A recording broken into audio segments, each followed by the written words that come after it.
Pope Francis has arrived in the United Arab Emirates. It is the first time that a pope has ever visited the Muslim-majority kingdom.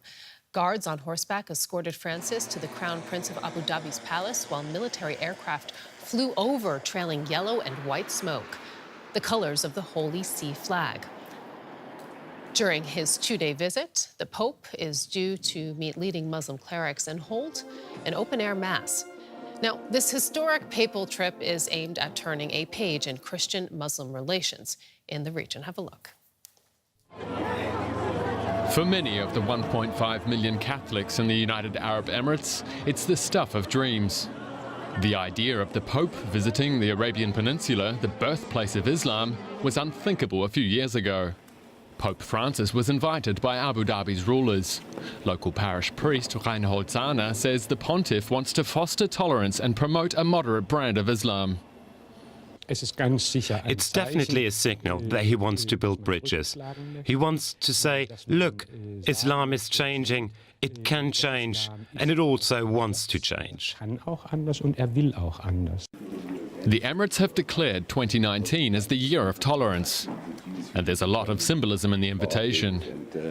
I'm sure it will enhance the relationship between different religions, not only between Islam and Christianity, which that's how it should be, but his visit is a historic visit.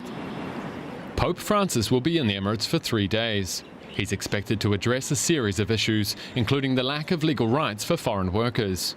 But the fact a Pope will lead a Catholic service on the Islamic Arabian Peninsula is a sensation in itself.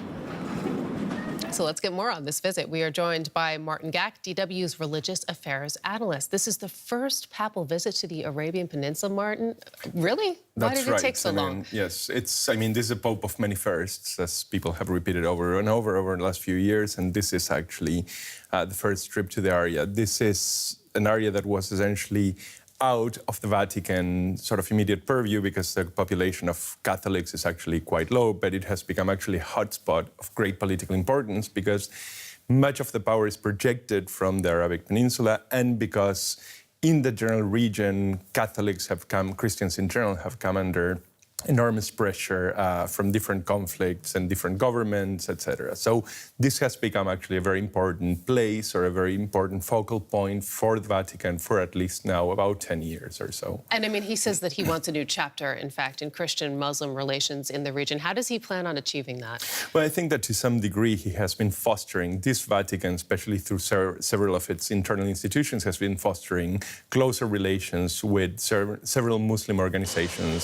sort of around the region, but particularly sort of an inter-religious dialogue. At the very same time, what is true is that the Vatican has had a very powerful and very effective diplomatic machine that has deployed in several conflicts around the world.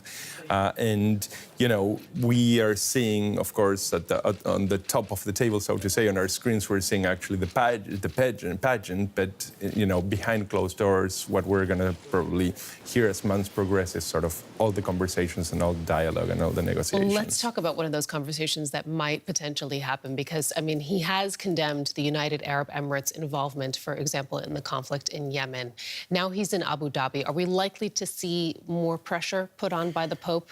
Well, I mean, he actually made himself very clear even yesterday at noon during the Angelus as he was preparing himself to leave to the Middle East, I mean, to the United Arab Emirates. He said that basically this was a complete humanitarian catastrophe, and without mentioning the country by name, I mean, he clearly said that he was there essentially on a mission to try to bring peace. The thing about this papacy and the way that this papacy has operated in international conflicts, and has done it, by the way, very efficiently, as they did in Cuban-American relations, as in the Syrian front, when they actually negotiated essentially the U.S.